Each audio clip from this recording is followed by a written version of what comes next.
because we know that kids have the most amazing ideas. I got heaps of red stickers.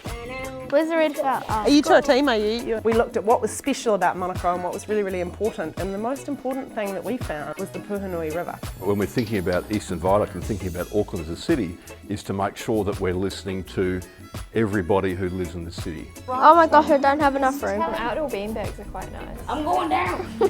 What do you imagine this place could be like? Seeing it, feeling it, smelling it, getting into it. I have a pretty tree because it gives oxygen to people, so it's nice and not polluted over there. This one, a nesting place for a lot of birds. But you have to shove your head like right in it. Go like that, just in one spot. This is actually from your report, some of the main ideas that were summarised. So you guys are part of this great big community that we need to listen to.